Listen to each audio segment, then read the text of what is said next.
Hugh Hewitt back at the American Legislative Exchange Council. State Representative Mindy McAlindon from Arkansas joins me. She won one of the State Legislator of the Year awards here in Phoenix. And welcome, Mindy. Thank you. What did you get done? I know it's ESG related. What did you get done about ESG? So I passed a bill based off the ALEC model that allows pensions to be protected from ESG issues. So it stops investors, it stops our pension investors from putting the pensions into stocks that are based solely on ESG issues. It forces them to say, you have to protect them. You have to do your fiduciary duty. Is that your state funds or is that everyone doing funding of any pension? The state funds, yes. So who objected to that? We didn't have many objections. So Arkansas is a wonderful state. This was more protectionary than anything to make sure that those issues aren't getting into Arkansas. And Governor Huckabee Sanders signed it? Governor Sanders signed it, yes. She's a friend, and I knew she would, but I wanted to check it out. How did you decide to take that up as your cause? So one of the very first things that I did with ALEC was attend a tax boot camp. And one of the gentlemen, Thomas, really exposed me to what was going on within pensions, and I found it very egregious.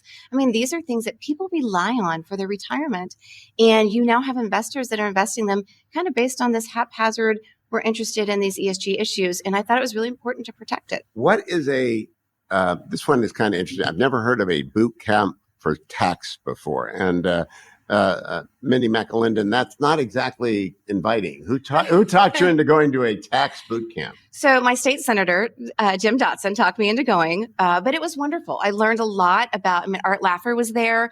We talked a lot about the issues that are facing our country and specifically each of our states and how our states were doing on different financial issues. Representative McAlindon, what was your background when you decided to run? And did your family think you were crazy? Yes, my family did think I was crazy. I'll start with the second question first, but they've been very supportive. I actually have 4 children that I have homeschooled for 20 years. And then I'm also a business consultant. So I worked for Procter & Gamble, and then when I had children, I stayed home and picked up business consulting over the last 20 years. You worked for a great Ohio company, Procter & Gamble. I did work for a great Ohio company. Which product line were you in? So I was in kind of professional marketing. So I worked with all of our healthcare issues.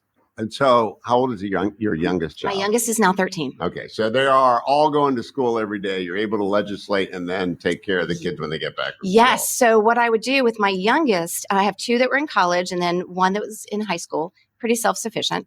But my youngest, we would meet by Zoom every morning at 9 a.m. So from 9 to 10, and we would do math and Latin by Zoom, which my seatmates around me in my office did not appreciate. But anyway, so we would do that to make sure he was getting... You did Latin homeschooling. I did 5 years of Latin. So I know that usio, us orum, esos, whatever. I can't remember. It's all been a few years. But you did Latin homeschooling? We did Latin homeschooling. We do a classical homeschool. And is do they have a Latin competition in Arkansas like they do in other states where all the kids who know Latin go and Latin out and geek out in the Rome stuff? Not in Arkansas, but they have a national one that you can do. And did your daughter do that My daughters did it. My sons did not do it. Okay, well, that's actually a kind of a normal thing. So we're pretty far away from ESG, but let's go back there. In terms of when it takes effect, did you phase it in? Did they have to sell anything, or was it already in compliance when you put it there as a safeguard for the future? It is pretty much in compliance. Our investors were doing a very good job. One of the things that I loved about the model bill is that the ALEC bill is that it required not only do you have to invest the right way, make sure we're returning a good return for our employees, but also you have to make sure that the voting rights are being voted in the best interest of the state. And that really protects not just the pension owners, but also the state. Well, I hope that breaks the logjam, because ESG reform needs to come to every state pension, especially the big ones like California public employee system. Representative McAlindon, thank you. And thank you and congratulations on being Legislator of the Year. I appreciate that. Thank you very much. You're welcome.